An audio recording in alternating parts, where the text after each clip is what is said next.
Assalamualaikum warahmatullahi wabarakatuh. Perkenalkan, nama saya Alivia sebagai moderator kelompok 7. Di sini kelompok kami akan mempresentasikan tentang model pembelajaran WebEd.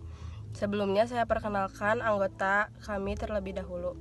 Yang pertama ada Alivia Putri, saya sendiri dengan NPM 1950606129. Yang kedua ada Anissa Firdaus dengan NPM 2050606130. Yang ketiga ada Nia Ayu Kartika dengan NPM 2050606146.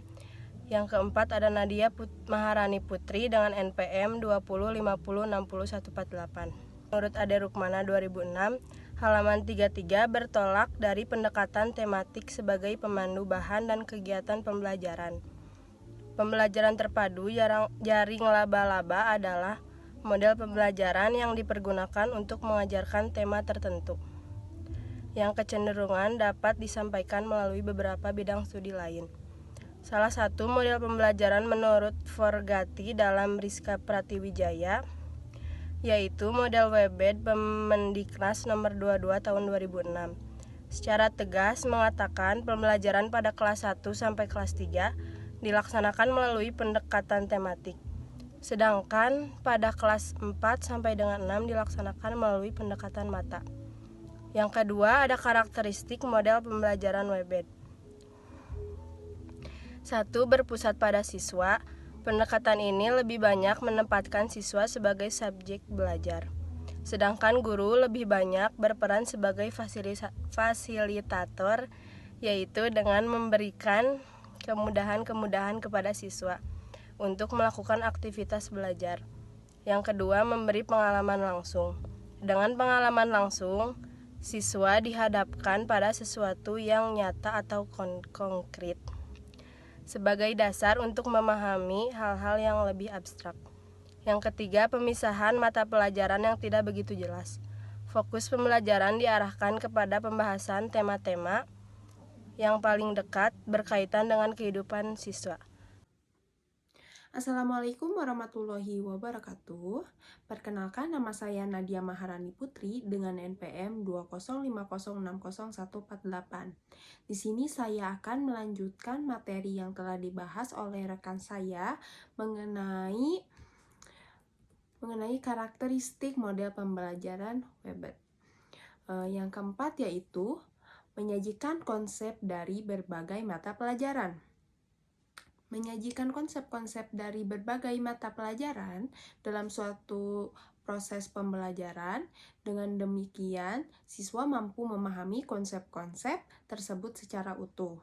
Hal ini diperlukan untuk membantu siswa dalam memecahkan masalah yang dihadapi sehari-hari.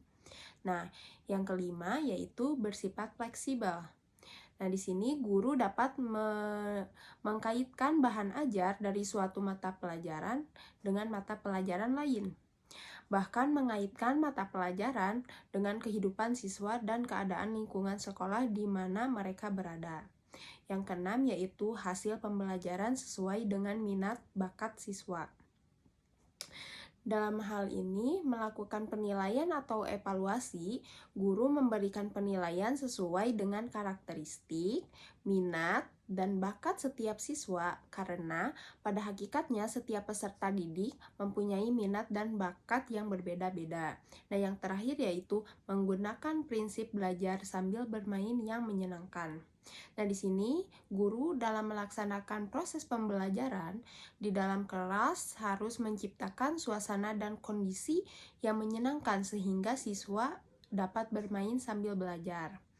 Materi selanjutnya yaitu kelebihan dan kekurangan model pembelajaran web. Yang pertama yaitu ada kelebihan dari model pembelajaran WebEd. Yang pertama yaitu penyeleksian tema sesuai dengan minat akan memotivasi anak untuk belajar. Yang kedua yaitu lebih mudah dilakukan oleh guru yang belum berpengalaman. Yang ketiga yaitu memudahkan perencanaan. Yang keempat, pendekatan tematik dan dapat memotivasi siswa. Yang terakhir yaitu memberikan kemudahan bagi anak didik dalam melihat kegiatan-kegiatan dan ide-ide berbeda yang terkait. Assalamualaikum warahmatullahi wabarakatuh. Perkenalkan, nama saya Nia Kartika dengan NPM 146. Di sini saya akan melanjutkan materi yang tadi disampaikan oleh rekan saya, yaitu mengenai kekurangan dari model web. Kekurangannya yaitu mengenai sulit dalam menyeleksi tema, cenderung untuk merumuskan tema yang dangkal. Dalam pembelajaran, guru lebih memusatkan perhatian pada kegiatan daripada pengembangan konsep. Dan yang terakhir yaitu memerlukan keseimbangan antara kegiatan dan pengembangan materi pelajaran. Materi selanjutnya yaitu mengenai langkah membuat rancangan dan penerapan model pembelajaran web. Langkah membuat rancangan model web atau jaring laba-laba yaitu mempelajari kompetensi dasar, hasil belajar, dan indikator setiap bidang. Pengembangan untuk masing-masing kelompok usia.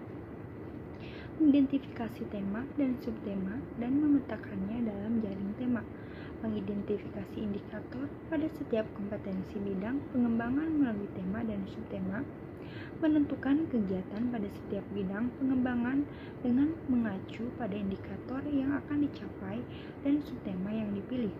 Menyusun rencana kegiatan mingguan, dan yang terakhir yaitu menyusun rencana kegiatan harian. Assalamualaikum warahmatullahi wabarakatuh. Perkenalkan, nama saya Anissa Firdaus dan NPM 205060130. Di sini saya akan memaparkan materi mengenai penerapan model web jaring laba-laba. Tahap perencanaan pembelajaran terpadu menggunakan model tersebut dimulai dengan menentukan tema. Sebagai contoh, tema yang sudah ditentukan bersama yaitu keluarga. Dari tema ini dikembangkan atau dipadukan menjadi sub-sub tema. 1. IPS mendeskripsikan kedudukan dan peran anggota keluarga. Siswa diminta oleh guru untuk mendeskripsikan kedudukan dan peran anggota keluarga secara rinci dan jelas. 2. Bahasa Indonesia. Membaca teks cerita dengan nyaring dan lafal intonasi yang tepat. Siswa diminta oleh guru untuk membaca cerita dengan nyaring dan lafal intonasi yang tepat. 3. Matematika. Melakukan perkalian bilangan yang hasilnya 2 angka. Siswa diminta oleh guru untuk melakukan perkalian bilangan yang hasilnya 2 angka secara cepat dan tepat.